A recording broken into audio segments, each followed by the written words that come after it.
Hello, good morning. This is my 16th January 2nd lecture, and today we shall discuss about the diode. आज हम लोग diode के बारे में discuss करेंगे और डायोड सेमीकंडक्टिंग डिवाइस होता है जिसमें दो टाइप के सेमीकंडक्टर्स पी टाइप और एन टाइप के सेमीकंडक्टर को ज्वाइन करने से डायोड फॉर्म होता है। ये चीज़ हम लोग अच्छी तरह से जानते हैं कि जब हम लोग एक पी टाइप का सेमीकंडक्टर लेते हैं और एक एन टाइप का सेमीकंडक्टर लेते हैं, इन दोनों को ज्वाइन करने से बनने वाला जो डिवाइस है उस डिवाइस को हम लोग किस नाम से जानते हैं? डायोड के नाम से जानते हैं। ये होता है हमारे पास डायोड। और इसके अंदर हमारे पास जब ये डायोड होगा, इसका सिंबल होता है, ये चीज़ आपके पास क्या होगी? पी टाइप, और ये चीज़ एन टाइप है। और ये लेकर के हम लोग इसको एक सर्कल के अंदर बंद कर देते हैं। ये डायोड का सिंबल है, ये पी है, ये एन है। ये हमारे पास क्या होगा? डायोड का सिंबल होता है। अब इसके अंदर डायोड की जो फॉर्मेशन है, वो डायोड की फॉर्मेशन की किस तरह से जाती है?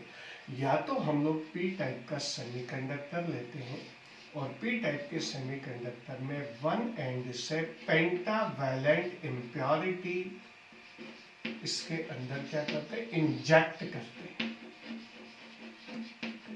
पेंटावैलेंट इम्प्योरिटी इंजेक्ट करने पर क्या होगा? जैसे जैसे इधर से, जैसे मान लो आर्सेनिक हमने डाला तो इलेक्ट्रॉन इसके अंदर बढ़ते चले जाएंगे और ये साइड किसमें कन्वर्ट हो जाएगी? एन साइड के अंदर कन्वर्ट हो जाएगी और इस तरह से P N junction diode form होगा। या हम लोग क्या करते हैं? एन टाइप का सेमीकंडक्टर लेते हैं और एन टाइप का सेमीकंडक्टर लेने के बाद इसके किसी भी एक एंड से ट्राइवैलेंट इम्प्योरिटी जैसे एल्यूमिनियम वगैरह हम लोग इसके अंदर क्या करते हैं? इंजेक्ट करते हैं।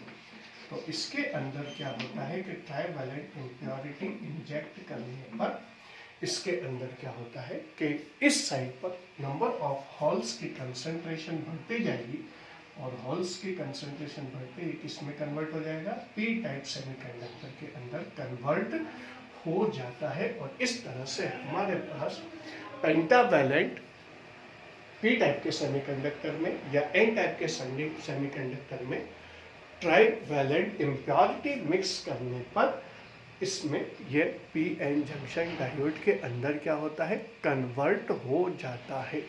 तो ये चीज़ हमारे पास इसके अंदर डायोड के अंदर आती है।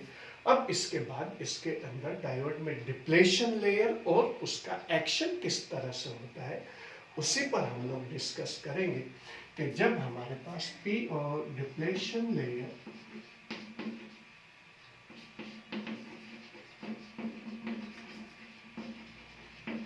and its action in p-n junction diode.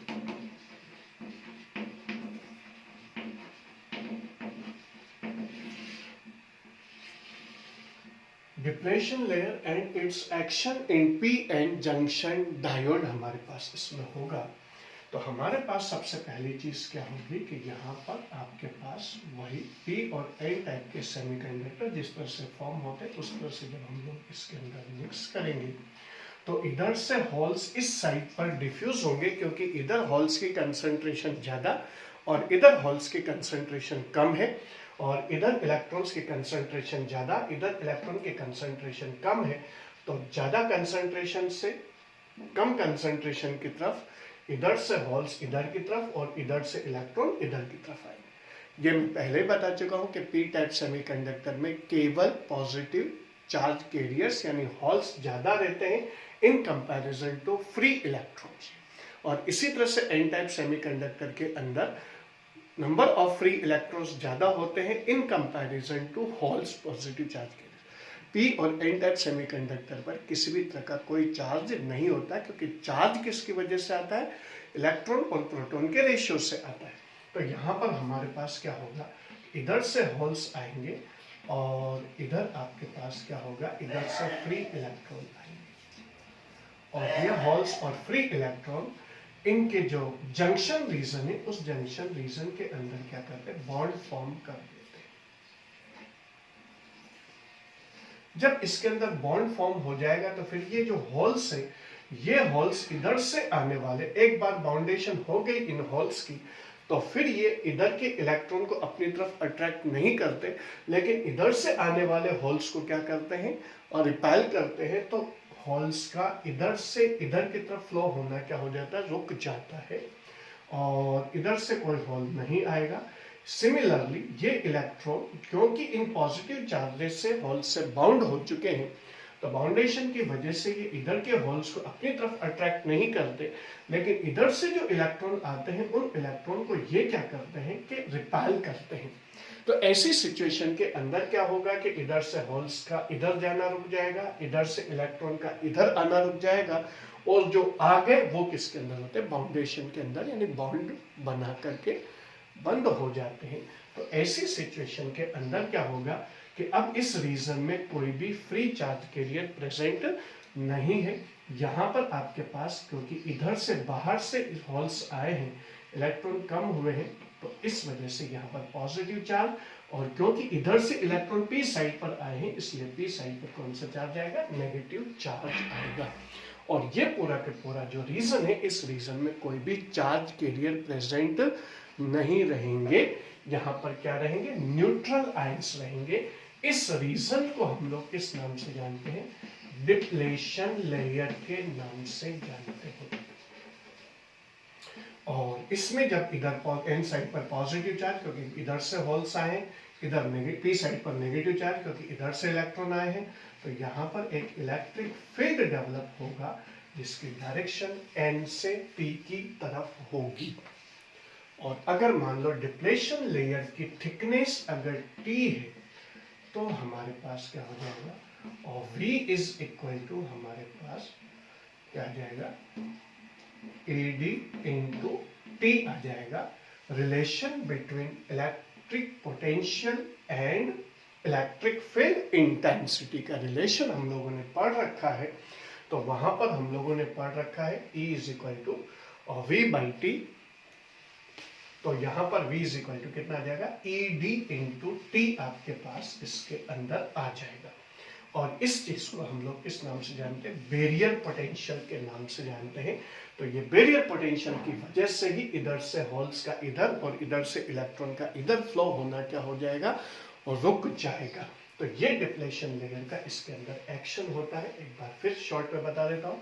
इधर से होल्स इधर जाएंगे, इधर से इलेक्ट्रॉन इधर आएंगे, जंक्शन रीजन पर दोनों मिलेंगे, बाउंडेशन फॉर्म कर देंगे। बाउंड बनाने के बाद ये होल्स इधर के आने वाले होल्स को रिपेल करेंगे, लेकिन इधर के इलेक्ट्रॉन को अट्रैक्ट नहीं करेंगे। इसी तरह से ये इलेक्ट्रॉन इधर के होल्स को अट्रैक्ट नहीं करेंगे, लेकिन इधर से आने वाले इलेक्ट्रॉन्स को रिपेल करेंगे। तो कोई भी इलेक्ट्रॉन्स का और होल्स का आगे फ्लो होना बंद हो जाएगा। और इस रीजन के अंदर केवल न्यूट्रल आयंस प्रेजेंट रहते हैं। और ये जो बाउंडेशन वाली फॉर्म है उसके अंदर कोई चार्ज कैरियर प्रेजेंट नहीं रहता। इस रीजन को हम लोग डिप्लेशन लेयर के नाम से जानते हैं, क्योंकि होल्स बाहर से पी साइड से एन साइड पर आए तो पॉजिटिव चार्ज, क्योंकि इलेक्ट्रॉन एन से पी साइड पर आए तो पी साइड पर नेगेटिव चार्ज। तो एक इलेक्ट्रिक फील्ड डेवलप होगा that has direction from N to P type semiconductor, जिसे हम लोग डिप्लेशन लेयर के नाम से जानते हैं। अगर इस डिप्लेशन लेयर की थिकनेस T है तो यहाँ पर आपके पास VB is equal to ED into T। VB क्या कहलाएगा, बैरियर पोटेंशियल कहलाएगा, जो चार्ज कैरियर्स को इधर से इधर और इधर से इधर फ्लो होने से रोकेगा। यही डायोड के अंदर डिप्लेशन लेयर की एक्शन है। अब इसके बाद आता है हमारे पास डायोड बायसिंग।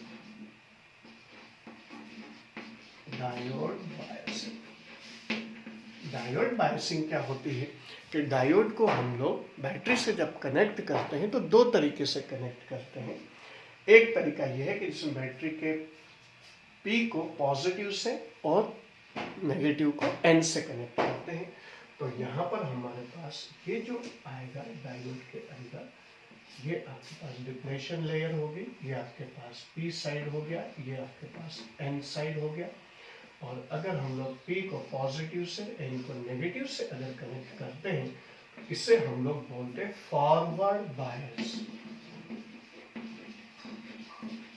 अगर डायोड के पी को बैटरी के पॉजिटिव से और डायोड के एन को बैटरी के नेगेटिव से अगर हम लोग कनेक्ट करते हैं, इसे हम लोग फॉरवर्ड बायस के नाम से जानते हैं। और पी साइड पर आपके पास क्या हो जाएंगे, इलेक्ट्रॉन्स आ जाएंगे, और एन साइड पर आपके पास क्या आ जाएंगे, होल्स आ जाएंगे। और एक ये इसके अंदर बॉन्ड बना ही देते हैं डिप्लेशन लेयर के अंदर, जो एक्शन में हम लोग देख चुके हैं। अब जो ही आप लोग फॉरवर्ड बायस के अंदर बैटरी के पॉजिटिव को पी से और नेगेटिव को एन से कनेक्ट करेंगे, तो ये positive terminal of battery P side के होल्स को रिपेल करेगा।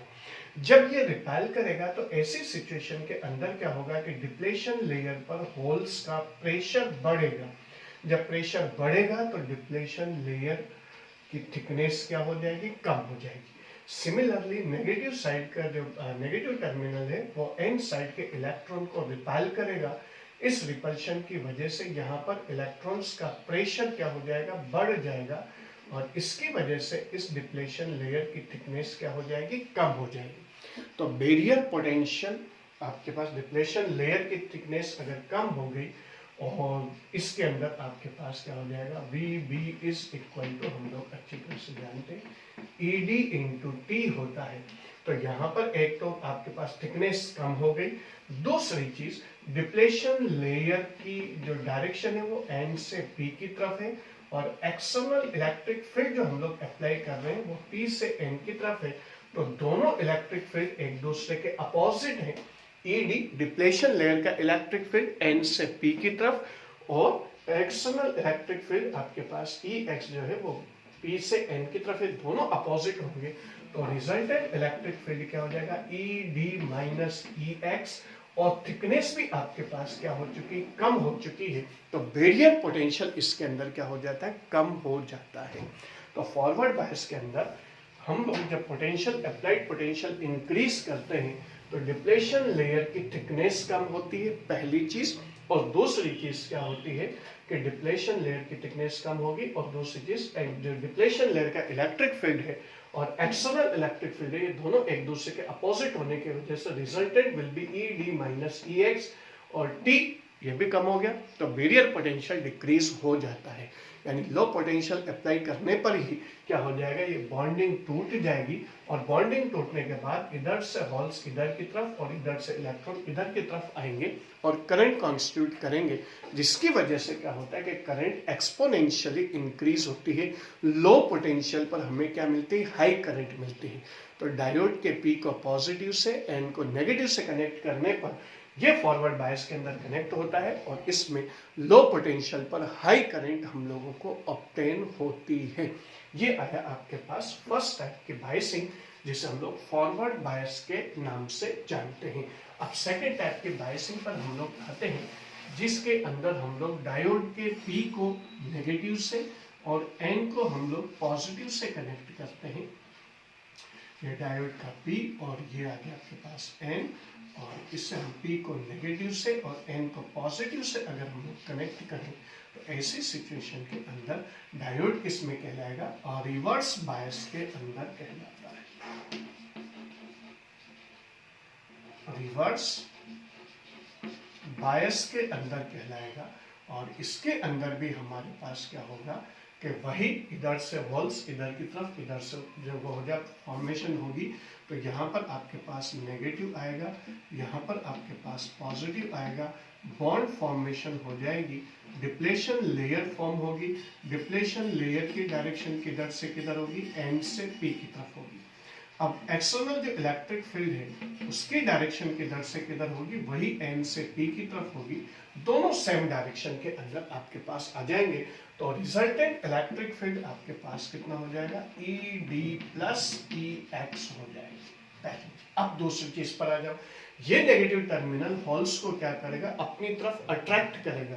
तो होल्स इधर के साइड पर मूवमेंट करेंगे, तो यहाँ पर डिप्लेशन लेयर पर जो होल्स का प्रेशर है वो डिक्रीज हो जाएगा, और इसी तरह से ये पॉजिटिव टर्मिनल इधर के एन साइड के इलेक्ट्रॉन्स को अपनी तरफ अट्रैक्ट करेगा तो इलेक्ट्रॉन इधर की तरफ मूवमेंट करेंगे, और जब इलेक्ट्रॉन इधर की तरफ मूवमेंट करेंगे तो ऐसी सिचुएशन के अंदर डिप्लेशन लेयर पर इलेक्ट्रॉन्स का प्रेशर कम हो जाएगा, जिसकी वजह से डिप्लेशन लेयर की थिकनेस क्या हो जाएगी, दोनों साइड पर बढ़ जाएगी।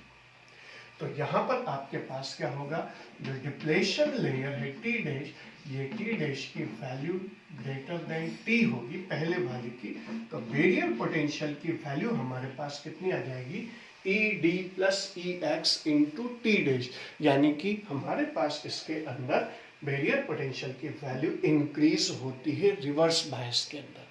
तो यहाँ पर हमारे पास बैरियर पोटेंशियल की वैल्यू इंक्रीज होगी तो हमें हाई पोटेंशियल अप्लाई करना पड़ेगा। जब हम लोग हाई पोटेंशियल अप्लाई करेंगे तो वो एनर्जी लेकर के ये बॉन्डिंग टूटेगी, डिप्लेशन लेयर ब्रेक होगी और इधर से होल्स इधर की तरफ और इधर से इलेक्ट्रॉन इधर की तरफ फ्लो होंगे, जिसकी वजह से इसमें करंट कॉन्स्टिट्यूट होती है। तो रिवर्स बायस के अंदर, डायोड के अंदर क्या होता है कि लो हाई करंट पर, हाई पोटेंशियल पर लो करंट प्रोड्यूस होती है। तो यहाँ पर फॉरवर्ड बायस के अंदर हमारे पास थिकनेस भी कम होती है, इलेक्ट्रिक फील्ड भी कम होता है, बैरियर पोटेंशियल भी कम होता है, हाई पोटेंशियल लो पोटेंशियल पर हाई करंट मिलती है। यहाँ पर आपके पास क्या होगा, इलेक्ट्रिक फील्ड भी इंक्रीज होगा, थिकनेस ऑफ डिप्लेशन लेयर भी पोटेंशियल बढ़ने के साथ इंक्रीज होगी, तो बैरियर पोटेंशियल भी इंक्रीज होगा। तो हमें जो हाई पोटेंशियल पर लो करंट इसके अंदर मिलती है, लो पोटेंशियल पर हाई करंट, हाई पोटेंशियल पर लो करंट हम लोगों को ऑब्टेन होती है। ये हमारे पास डायोड की फॉरवर्ड और रिवर्स बायसिंग के अंदर इलेक्ट्रिक फील्ड, बैरियर पोटेंशियल और थिकनेस ऑफ डिप्लेशन लेयर पर इफेक्ट आता है। अब इसके बाद आता है हमारे पास डायोड कैरेक्टरिस्टिक का, डायोड कैरेक्टरिस्टिक का।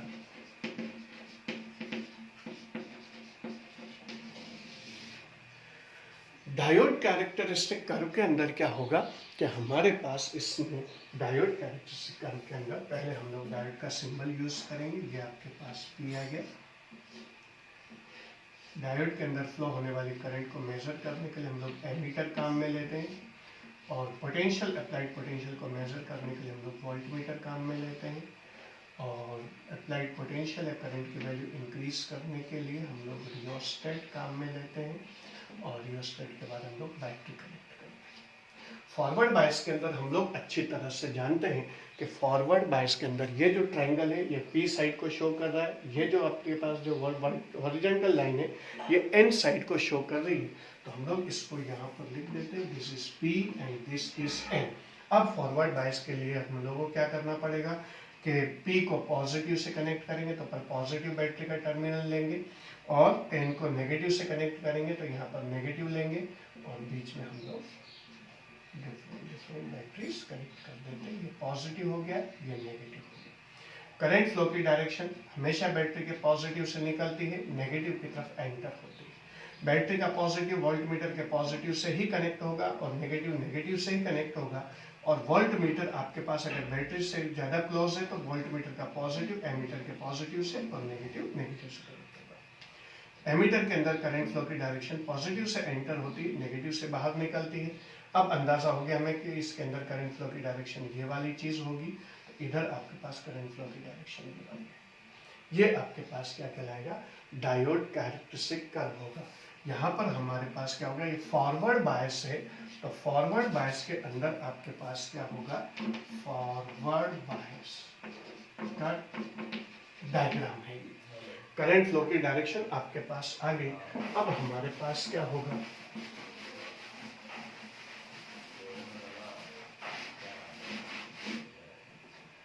कि अब हम लोग इसके अंदर, क्योंकि हमें लो पोटेंशियल पर हाई करंट मिलती है, इस वजह से इससे हम लोग 0 से लेकर 1 वोल्ट की रेंज के अंदर लेते हैं नॉर्मली, और इससे हम लोग मिली एम्पियर के अंदर मेजर करते हैं। ये आपके पास फॉरवर्ड पोटेंशियल हो गया, ये आपके पास फॉरवर्ड करंट होगी, और इन दोनों के बीच में अगर हम लोग कर्व प्लॉट करते हैं तो हमारे पास इधर आ जाएगा VF, इधर आ जाएगा IF, इनिशियली हम लोग जैसे जैसे करंट की वैल्यू को, पोटेंशियल की वैल्यू को बढ़ाते जाएंगे, जब तक डिप्लेशन लेयर ब्रेक नहीं होगी तब तक इसमें कोई करंट फ्लो नहीं होगी और आपको क्या मिलेगा, पोटेंशियल के पॉइंट्स मिलेंगे, करंट की वैल्यू जीरो होती जाएगी। इसके बाद जो ही डिप्लेशन लेयर ब्रेक हुई, फिर उसके बाद इसमें करंट की वैल्यू एक्सपोनेंशियली इंक्रीज होती चली जाती है और आपको इसके अंदर वैल्यूज मिलती चली जाती है। तो ये आपके पास फॉरवर्ड बायस के लिए ये कहाँ से कहाँ तक है, 0 से लेकर के 1 वोल्ट की रेंज के अंदर है, ये लो पोटेंशियल, और ये मिली एम्पियर के अंदर करंट आपको मिलेगा, नहीं हाई करंट आपको मिलेगा। यहाँ पर हम लोग कोई भी एक पॉइंट कंसीडर कर लेते हैं, ये आपको VF देगा, एक point responding current find out कर लेंगे, ये आपके पास IF देगा, और VF और IF का जो रेशियो है, इस रेशियो को हम लोग किस नाम से जानते हैं, इसको बोलते हैं हम लोग RSF, static forward bias resistance. अगर हम लोग डायनेमिक निकालना चाहते हैं तो 2 पॉइंट्स हम कंसीडर करेंगे इसमें कर्व के अंदर। इन दोनों का डिफरेंस आपके पास डेल्टा VF होगा और इधर भी करस्पॉन्डिंग करंट ले लेंगे हम लोग, इसकी इन दोनों का डिफरेंस, वैल्यूज का डिफरेंस डेल्टा IF होगा, और ये जो रेशियो आपको मिलेगा इससे बोलेंगे RDF, dynamic forward bias resistance, delta VF upon delta IF। इसके अंदर जब हम लोग कैलकुलेशन करेंगे तो करंट को मिली एम्पियर से उसके अंदर कन्वर्ट कर देंगे, तो हमारे पास इसके अंदर जो वैल्यू आएगी उसमें रेजिस्टेंस डायोड का क्या रहेगा, कम रहेगा। तो फॉरवर्ड बायस के अंदर लो पोटेंशियल पर हाई करंट मिलती है, जिससे इसका रेजिस्टेंस क्या होगा, कम ऑफर करता है। तो ये आपके पास क्या आया, फॉरवर्ड बायस आया। फॉरवर्ड बायस आने के बाद अब हम लोग डिस्कस करेंगे किसके बारे में, रिवर्स बायस कैरेक्टरिस्टिक कर्व। और रिवर्स बायस के कैरेक्टरिस्टिक कर्व के लिए हमारे पास डायग्राम के लिए वापस वैसे के वैसे हम लोग P और N टाइप का डायोड हम लोग इसमें कंसीडर करते हैं। फिर उसके बाद करंट को मेजर करने के लिए एमीटर लगा देंगे, फिर उसके बाद वोल्टमीटर, पोटेंशियल मेजर करने के लिए वोल्टमीटर कनेक्ट कर देते हैं, फिर उसके बाद करंट को कंट्रोल करने के लिए रियोस्टेट लगा देंगे, और फिर उसके बाद हम लोग बैटरी कनेक्ट कर देते हैं। बैटरी कनेक्ट करने के बाद हमें क्या है, ये P वाला ट्रायंगल वाला P, हॉरिजॉन्टल लाइन N है आपके पास। तो ऐसी सिचुएशन में और रिवर्स बायस के लिए हम लोग P को नेगेटिव से कनेक्ट करेंगे और N को पॉजिटिव से कनेक्ट करेंगे। तो ये आपके पास पॉजिटिव और नेगेटिव आ गया, बीच में हम लोग इसकी वैल्यूज पुट कर देंगे। अब हमारे पास डायरेक्शन का जहां तक सवाल है, तो डायरेक्शन के अंदर हम लोग क्या करेंगे कि पॉजिटिव से निकलती है, नेगेटिव में एंटर होती है, बैटरी के अंदर हमेशा करेंगे। अब उसके बाद जब ये इधर आएगी, अब यहाँ पर क्या होगा कि बैटरी का नेगेटिव वोल्टमीटर के नेगेटिव से, बैटरी का पॉजिटिव वोल्टमीटर के पॉजिटिव से ही कनेक्ट होगा, और वोल्टमीटर का नेगेटिव एमीटर के नेगेटिव से ही कनेक्ट होता है, और इधर आपके पास पॉजिटिव आ जाएगा। तो करंट फ्लो की डायरेक्शन हमेशा हमारे पास क्या होती है, एमीटर के अंदर पॉजिटिव से एंटर होती है और नेगेटिव से बाहर निकलती है। तो इसका मतलब अंदाजा हमें हो गया कि करंट फ्लो की डायरेक्शन इसमें कौन सी होगी, ये वाली रहेगी। तो करंट फ्लो की डायरेक्शन आपके पास रिवर्स बायस में इस तरह से होगी, क्योंकि यहाँ पर हाई पोटेंशियल है, इस वजह से हम लोग क्या करेंगे, 0 से 10 वोल्ट की रेंज के अंदर पोटेंशियल नॉर्मली हम लोग लेते हैं, और एमीटर को जो करंट है उसे हम लोग माइक्रो एमीटर के अंदर, एम्पियर के अंदर मेजर करते हैं, क्योंकि हाई पोटेंशियल पर लो करंट, यहाँ पर 1 वोल्ट पर मिली एम्पियर, यहाँ पर 10 वोल्ट के रेंज के अंदर माइक्रो एम्पियर के अंदर आपको करंट मिल देगी। तो इस तरह से हमारे पास इसके अंदर क्या होगा कि रिवर्स बायस के अंदर यहाँ पर हमारे पास हाई पोटेंशियल पर लो करंट, ये आएगा आपके पास रिवर्स बायस पोटेंशियल, ये आ जाएगा आपके पास रिवर्स बायस करंट, और इन दोनों के बीच में जो कर्व प्लॉट होगा उसी को हम लोग रिवर्स बायस कैरेक्टरिस्टिक कर्व के नाम से जानते हैं। तो यहाँ पर आपके पास डायोड वाला जो केस है, उस डायोड वाले केस के अंदर हमारे पास क्या होगा कि अगर हम लोग कर्व प्लॉट करें, ये वाली साइड हमारे पास रिवर्स बायस में होगी, और VR 10 वोल्ट की रेंज के अंदर रखेंगे हम लोग, और वोल्ट के अंदर ही मेजर किया जाएगा, और इधर वैल्यू आएगी, इधर आपके पास IR, ये माइक्रो एम्पियर के अंदर करंट मेजर की जाएगी, और करंट की वैल्यू, क्योंकि यहाँ हाई पोटेंशियल है, 10 वोल्ट की रेंज है, तो आपके पास क्या होगा, शुरू में ही आपके पास हाई वैल्यूज आएगी, तो करंट की डायरेक्शन आपके पास रिवर्स बायस में इस तरह से मिलेगी। हाई पोटेंशियल पर लो करंट आपको मिलेगी। यहाँ पर आपके पास एक पॉइंट, फिर दूसरा पॉइंट, फिर तीसरा पॉइंट, फिर चौथा पॉइंट, इस तरह से हमारे पास वैल्यूज मिलती चली जाएगी। कोई भी एक पॉइंट हम लोग कंसीडर करेंगे, इधर परपेंडिकुलर लाइन ड्रॉ करेंगे, ये आपको आई आर की वैल्यू देगा, इधर से एक लाइन ड्रॉ करेंगे, ये वी आर की वैल्यू देगा, और हमारे पास V R upon I R, ये वाली वैल्यू आपके पास क्या आ जाएगी, R S R, static reverse bias resistance. ये था आपके पास स्टैटिक फॉरवर्ड बायस और रेजिस्टेंस। ये था आपके पास डायनामिक फॉरवर्ड बायस और रेजिस्टेंस, जिसमें दो वैल्यूज का डिफरेंस लेते हैं। यह आपके पास आएगा स्टैटिक रिवर्स बायस और रेजिस्टेंस, और वही दो वैल्यूज हम लोग इसमें कंसीडर कर लेंगे। दोनों के बीच का जो डिफरेंस आएगा वो आएगा आपके पास डेल्टा आई आर, दोनों आई आर का डिफरेंस, और इधर आ जाएगा डेल्टा वी आर। तो ये चीज आपके पास क्या कहलाएगी, ये कहलाएगी डायनामिक रिवर्स बायस और रेजिस्टेंस, और ये होगी आपके पास R D R is equal to delta V R upon delta I R. आपके पास इसके अंदर वैल्यू रहेगी। तो ये आपके पास इसके अंदर स्टैटिक और फॉरवर्ड बायस के अंदर डायोड कैरेक्टरिस्टिक कर्व के अंदर फॉरवर्ड बायस कैरेक्टरिस्टिक कर्व हो गया। रिवर्स बायस का सर्किट लगाएंगे, रिवर्स बायस कैरेक्टरिस्टिक आपके पास आ जाएगा R S R is equal to V R upon I R dynamic, और इसके अंदर आपके पास R D R is equal to delta V R upon delta I R हमारे पास इसके अंदर वैल्यूज रहती है। अगर हम लोग इस कर्व को एक साथ मिला करके दोनों कर्व को मिलाएं तो हम लोग इस तरह से लेंगे, इधर वी एफ, इधर आई एफ, इधर वी आर, इधर आई आर, और कर्व का शेप आपके पास क्या रहेगा, इस तरह से रहेगा। ये वाला कर्व आपके पास, ये डायोड कैरेक्टरिस्टिक कर्व है, ये फॉरवर्ड बायस, ये रिवर्स बायस, फॉरवर्ड बायस, और ये आएगा आपके पास और reverse bias.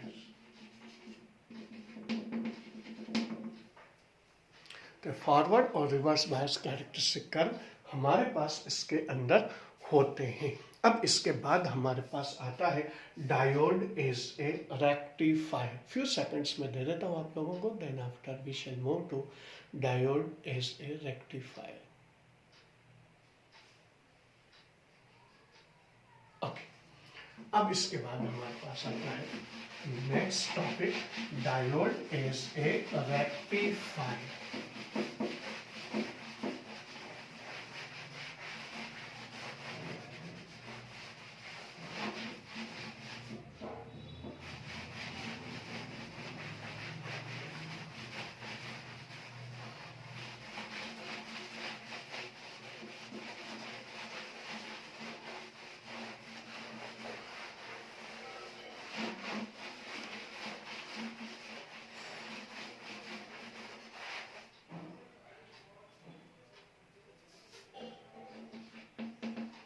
Diode is a rectifier.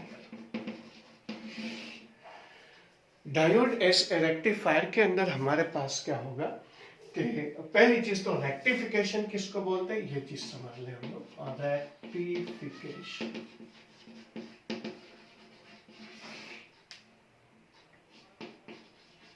Conversion of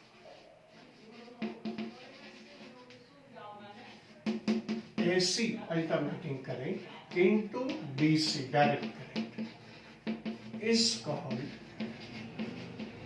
rectification. यही चीज क्या कहलाती है, रेक्टिफिकेशन कहलाती है। कि हमारे पास क्या है कि एसी को हम लोग डीसी में जो कन्वर्ट करेंगे तो वो कन्वर्जन के लिए डायोड को काम में लिया जाता है। ये कन्वर्जन ही क्या कहलाता है, रेक्टिफिकेशन कहलाता है। The conversion of AC into DC is called rectification. अब रेक्टिफिकेशन के लिए हमारे पास क्या होगा, डायोड को हम लोग किस तरह से काम में लेते हैं।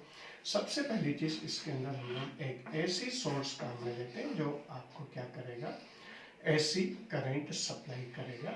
इससे हम लोग एक ट्रांसफार्मर से कनेक्ट कर देते हैं और ट्रांसफार्मर से कनेक्ट करने के बाद हम लोग इसके ट्रांसफार्मर का सिंबल है और इधर हम लोग एक डायोड यूज कर लेते हैं और डायोड यूज करने के बाद यहाँ पर हम लोग एक लोड रेजिस्टेंस कनेक्ट कर देते हैं आर ए। ये आपके पास P है, ये N है। तो यहाँ पर आपके पास क्या होगा कि ऐसी सिचुएशन में ये आपके पास कहलाएगा हाफ वेव रेक्टिफायर, जो हाफ वेव को ही रेक्टिफाई करके और एक डायरेक्शन के अंदर रहेगा। Half wave rectifier.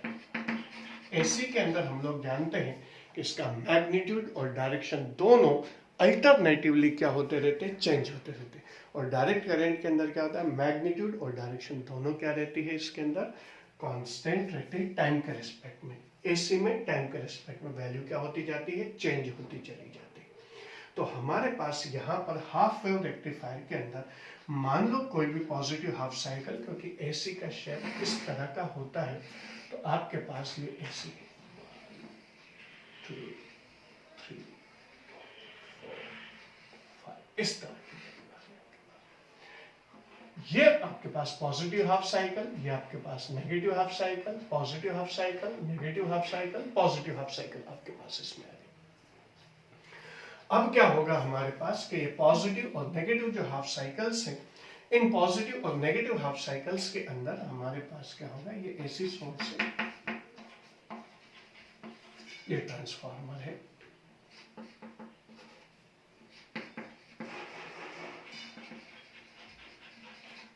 ये डायोड, ये लोड रेजिस्टेंस आर है।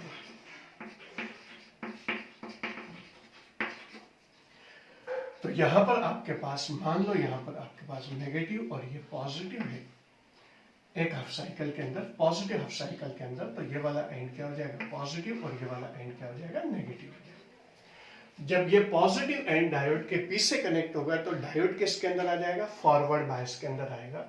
और फर्स्ट केस में आपके पास क्या होगा, in positive half cycle diode comes in forward bias,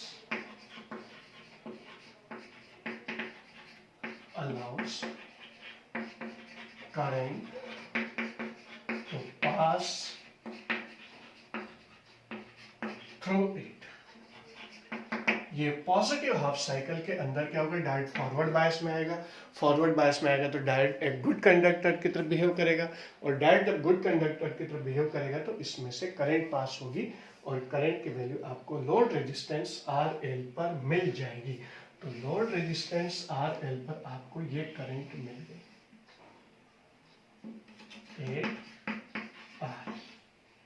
input AC.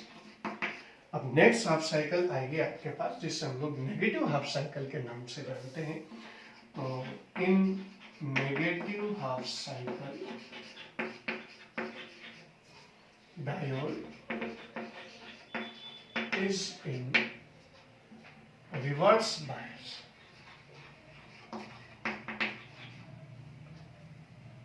And blocks the current to pass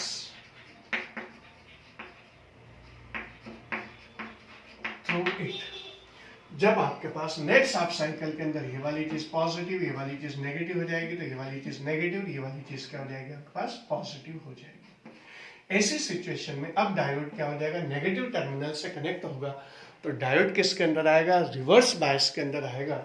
और जब डायोड रिवर्स बायस के अंदर आएगा तो डायोड क्या हो जाएगा, बैड कंडक्टर की तरह या इंसुलेटर की तरह बिहेव करेगा, यानी हाई पोटेंशियल पर लो करंट, तो इट ब्लॉक्स द करंट, तो ये करंट को क्या कर देगा, ब्लॉक कर देगा और आपको यहाँ पर कोई करंट नहीं मिलेगी। फिर पॉजिटिव हाफ साइकिल के अंदर ये पॉजिटिव एंड हो जाएगा, डायोड फॉरवर्ड बायस में आ जाएगा, allows current to pass through it. फिर नेगेटिव हाफ साइकिल के अंदर ये वाली चीज नेगेटिव, डायोड रिवर्स बायस में आ जाएगा, इट स्टॉप्स द करंट और ब्लॉक्स द करंट, और इस तरह से केवल पॉजिटिव हाफ साइकिल को ही लोड रेजिस्टेंस RL पर अलाउ करेगा, और इसी को बोलते हैं हम लोग हाफ वेव रेक्टिफायर। ये चीज आपके पास क्या कहलाती, हाफ वेव रेक्टिफायर कहलाती है। तो हाफ वेव रेक्टिफायर के अंदर आपके पास इनपुट AC की फ्रीक्वेंसी और आउटपुट DC की फ्रीक्वेंसी क्या होती, सेम होती है। इनपुट एंड आउटपुट करंट की जो फ्रीक्वेंसी है, input and output current frequency are equal, यानी इसके अंदर ये वाली चीज, इसमें ये वाली चीज, तो एक इसकी एक फ्रीक्वेंसी ये हुई, एक पूरा साइकिल ये होगी, इसमें एक साइकिल ये होगी, फिर उसके बाद इसकी एक साइकिल ये हो गई, इसमें एक साइकिल ये हो गई। इस तरह से इसके इनपुट और आउटपुट करंट की फ्रीक्वेंसीज क्या होंगी, इक्वल रहेंगी। ये आपके पास क्या हुआ, हाफ वेव रेक्टिफायर हुआ। अब इसके बाद हम लोग डिस्कस करेंगे फुल वेव रेक्टिफायर के बारे में।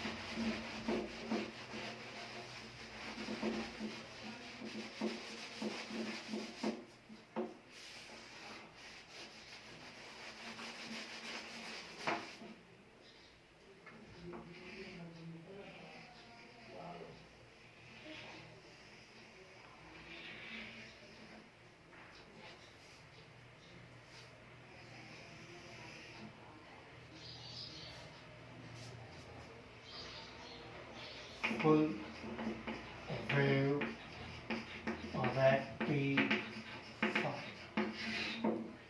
फुल वेव रेक्टिफायर के अंदर क्या होगा कि हमारे पास वही AC सोर्स होगा और ये आपके पास इसमें ट्रांसफार्मर होगा, दो डायोड्स हम लोग इसके अंदर काम में लेते हैं, एक D1 और दूसरा कौन सा होगा, D2।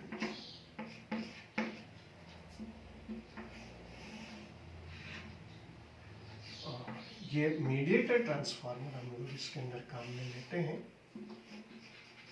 तो लोड रेजिस्टेंस RL हमारे पास इस साइड पर आएगा। अब उसके बाद क्या होगा, वही पॉजिटिव हाफ साइकिल और नेगेटिव हाफ साइकिल्स इसके अंदर रहेगी। तो पॉजिटिव और नेगेटिव हाफ साइकिल्स के अंदर हमारे पास क्या होगा कि जैसे मान लो हमारे पास पॉजिटिव हाफ साइकिल के अंदर ये वाला एंड पॉजिटिव और ये वाला एंड नेगेटिव हुआ, तो डायोड D1 किस में आ जाएगा, फॉरवर्ड बायस में आएगा, और डायोड D2 किस में आएगा, रिवर्स बायस में आएगा। तो करंट का कंडक्शन D1 के थ्रू होगा और यहाँ पर हमारे पास करंट फ्लो की डायरेक्शन M से N की तरफ आएगी, यानी करंट इधर से फ्लो होगी, इधर आएगी, करंट N to N जाएगी। नेक्स्ट हाफ साइकिल के अंदर ये वाली चीज क्या हो जाएगी आपके पास, नेगेटिव, और ये वाली चीज क्या हो जाएगी, पॉजिटिव। D1 किस में आ जाएगा, रिवर्स बायस में आ जाएगा, D2 किस में आ जाएगा, फॉरवर्ड बायस में आ जाएगा। अब D2 के थ्रू कंडक्शन होगा, D1 करंट को ब्लॉक करेगा, D2 के थ्रू करंट का कंडक्शन होगा, और यहाँ पर लोड रेजिस्टेंस RL पर हमारे पास क्या होगा कि नेगेटिव हाफ साइकिल की भी क्या हो जाएगी, यहाँ पर एंड से एंड पर करंट मिलेगी। तो फर्स्ट केस के अंदर आपके पास क्या हो जाएगा, in positive half cycle D1 is in forward and D2 is in reverse. So current is conducted through D1 at RL, direction of current is M2N आपके पास इसमें आ जाएगा। फर्स्ट पॉजिटिव हाफ साइकिल के अंदर ये वाला एंड पॉजिटिव, ये वाला एंड नेगेटिव, तो डायोड फॉरवर्ड बायस में आ जाएगा। जो D2 है, D1 फॉरवर्ड में, D2 रिवर्स में। ये तो करंट को ब्लॉक करेगा, करंट इसमें से आने नहीं देगा, ये करंट को अलाउ करेगा और यहाँ से करंट इधर से फ्लो होकर के यहाँ पर आकर के M से N की तरफ करंट फ्लो होगी। सेकेंड हाफ साइकिल के अंदर in negative half cycle D1 is in reverse and D2 is in forward.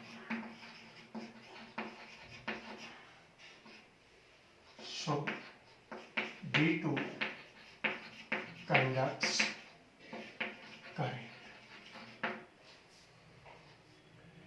and 8 RL current flows from M to N। Current इसके अंदर क्या होगी, M से N की तरफ फ्लो होगी। यानी पॉजिटिव हाफ साइकिल के अंदर D1 पर आपके पास एक पॉजिटिव हाफ साइकिल आपके पास ये वाली मिलेगी, M से N की तरफ करंट फ्लो होगी। और D2 डायोड के अंदर नेगेटिव हाफ साइकिल भी आपके पास कहां से कहां तक, लोड रेजिस्टेंस RL पर क्या होगी, इस तरह से आपको मिल जाएगी। तो लोड रेजिस्टेंस RL पर आपको जो करंट्स मिलेगी वो इस तरह की 1 2 3 4।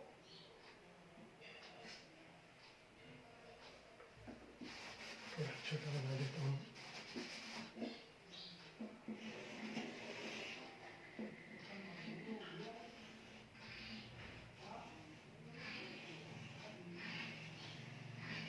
इस तरह से हमारे पास D2 के अंदर करंट ऑब्टेन हो जाती है। यहाँ पर आपके पास क्या होगा कि यहाँ पर मैग्नीट्यूड का रेक्टिफिकेशन नहीं होगा, केवल डायरेक्शन का रेक्टिफिकेशन होगा कि दोनों ही हाफ साइकिल आपके पास लोड रेजिस्टेंस RL पर क्या होगी, एक ही डायरेक्शन में आपके पास करंट फ्लो, चाहे पॉजिटिव हाफ साइकिल हो चाहे नेगेटिव हाफ साइकिल हो, M से N की तरफ ही रहेगी। यहाँ पर आपके पास इनपुट करंट की फ्रीक्वेंसी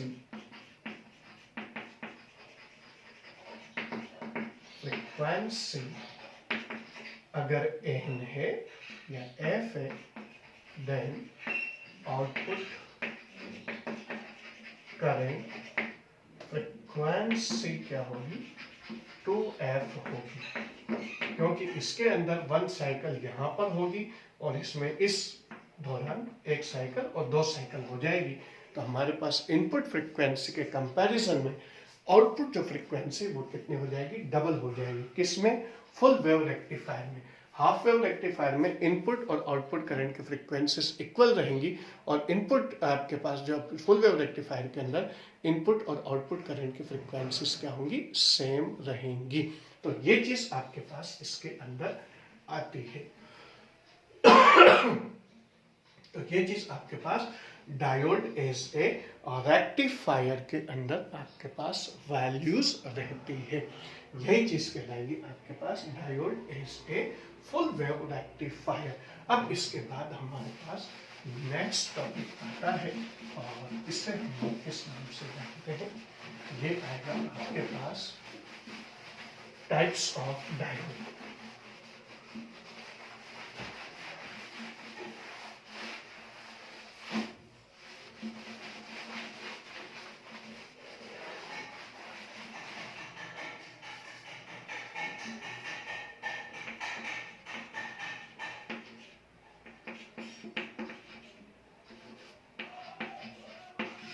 टाइप्स ऑफ डायोड। इसके अंदर पहले टाइप का जो डायोड है जेनर डायोड, वो तो सिलेबस से रिमूव हो चुका है इस साल के, जो 70% रखा है 30% रिमूव किया है।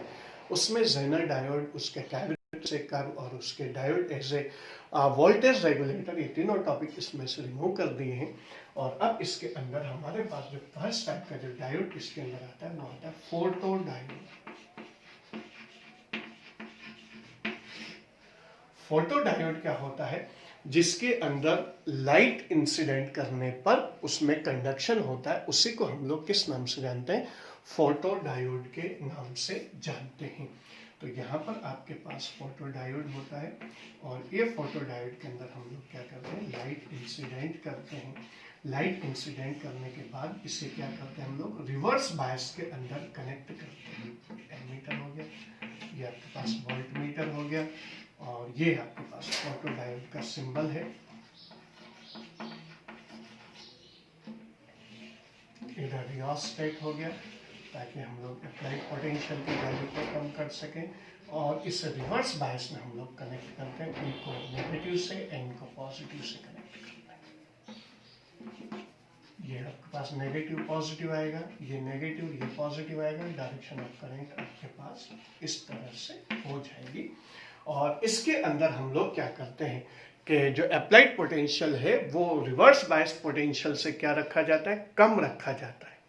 तो ऐसी सिचुएशन के अंदर जब हमारे पास क्या होगा, इसके अंदर जब हम लोग लाइट इंसिडेंट नहीं कर रहे हैं तब भी इसके अंदर एक सर्टेन माइन्यूट से करंट फ्लो होती है। इधर आपके पास करंट है, इधर आपके पास वी आर पोटेंशियल है, तो एक माइन्यूट से करंट फ्लो होती है जबकि कोई भी लाइट इंसिडेंट नहीं हो।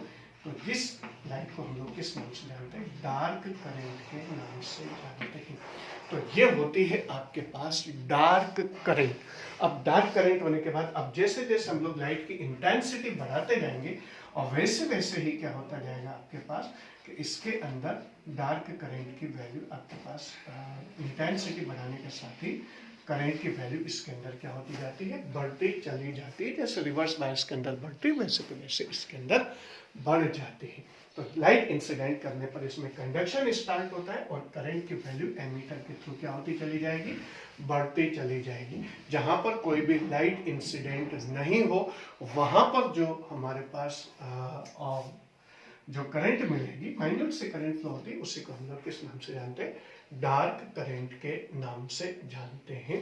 तो ये हमारे पास क्या आया, फोटो डायोड आया। सेकेंड टाइप का जो डायोड हमारे पास इसके अंदर कोर्स में है वो है सोलर डायोड। सोलर डायोड क्या होता है कि जो सनलाइट इंसिडेंट करने पर जिसमें कंडक्शन होता है उसी को हम लोग किस नाम से जानते हैं, सोलर डायोड के नाम से जानते हैं। सिंबल में एक थोड़ा सा फर्क होता है, सिंबल दोनों का करीब करीब सेम ही होता है। इसके अंदर हम लोग क्या करते हैं, पैरेलल लाइंस इंसिडेंट करते हैं और इसमें हम लोग इस तरह की रेस शो करते हैं, पैरेलल रेस। तो ये आपके पास सोलर डायोड का सिंबल हुआ। सोलर डायोड के अंदर हम लोग क्या करते हैं कि बहुत जो सोलर डायोड है उस सोलर डायोड के अंदर एक एंड को हम लोग क्या रखते हैं, पतला रखते हैं और दूसरे एंड को हम लोग क्या रखते हैं, मोटा रखते हैं। डिप्लेशन लेयर एक एंड के क्लोज रखी जाती है। तो ऐसी सिचुएशन के अंदर जैसे मान लीजिए आपके पास पी या एन जो भी है, तो जो ही हम लोग इसके ऊपर सनलाइट इंसिडेंट करेंगे तो यहाँ पर आपके पास क्या होगा, वही अप्लाइड पोटेंशियल इसके अंदर जो रिवर्स बायस पोटेंशियल से कम रखा जाता है और जो ही हमारे पास इसके अंदर सनलाइट आएगी, सनलाइट आते ही क्योंकि डिप्लेशन लेयर एक एंड के क्लोज है जो ऊपर है, तो ये जो सन की जो हीट है वो कहाँ पर चली जाती है, डिप्लेशन लेयर में चली जाएगी और डिप्लेशन लेयर में जाने के बाद ये डिप्लेशन लेयर ब्रेक होगी और ब्रेक होने के बाद इसमें से होल्स इधर की तरफ और इलेक्ट्रॉन्स इधर की तरफ फ्लो होकर के करंट कॉन्स्टिट्यूट करेंगे। उस करंट से क्या किया जाता है, बैटरी चार्ज कर ली जाती है और उस बैटरी की चार्ज को करने के बाद उसे हम लोग अपने पर्पज से काम में ले सकते हैं। यहाँ पर आपके पास क्या होगा कि जो ही आपके पास लाइट इंसिडेंट करेंगे, सिमिलरली इसके अंदर भी क्या होगा, लाइट से की गर्मी पा करके डिप्लेशन लेयर टूटेगी और डिप्लेशन लेयर टूट करके इसके अंदर क्या होता है, कंटिन्यूसली करंट इंक्रीज होती चली जाती है। इसमें सनलाइट गिरने पर एक एंड पतला रखा जाता है, डिप्लेशन लेयर एक एंड के क्लोज रखी जाती है, हीट एनर्जी डिप्लेशन लेयर तक पहुंचेगी, ब्रेक होगी डिप्लेशन लेयर और डिप्लेशन लेयर ब्रेक होने के बाद इसके अंदर क्या होता है कि ये आपके पास हीट वो इसके अंदर आपके पास क्या हो जाती है कि कंडक्शन हो जाता है, करंट फ्लो होगा और उस करंट से बैटरी वगैरह चार्ज कर ली जाती है। बहुत सारे डायोड, सोलर डायोड्स को हम लोग क्या करते हैं कि एक साथ अरेंज करके सीरीज कॉम्बिनेशन में और फिर उससे जो करंट मिलती है तो सफिशिएंट अमाउंट के करंट हम लोगों को मिल जाते हैं, जिन्हें हम लोग सोलर पैनल्स के नाम से जानते हैं। तीसरा और आखिरी टाइप का जो हमारे पास जो डायोड है वो हमारे पास कौन सा होगा? लाइट इमिटिंग डायोड होगा।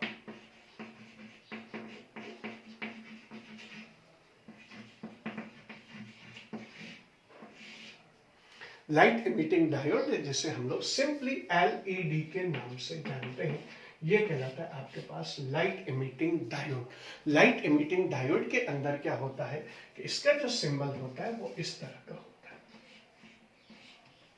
ये आपके पास डायोड है, वही पी और एन, ये वाला एन पी है, ये एन है, और इसमें करंट फ्लो की डायरेक्शन इस तरह से हम लोग शो करते हैं, क्योंकि लाइट को क्या करता है? इमिट करता है। तो लाइट इमिट करने के जो सिंबल है वो बाहर निकलती हुई फोटो डायोड में अंदर आती हुई सोलर रेस के अंदर आती हुई देखते हैं। और इसके अंदर हम लोग गैलियम आर्सेनाइड और गैलियम आर्सेनाइड फॉस्फाइड नाम के सब्सटेंसेस हम लोग इसमें यूज करते हैं।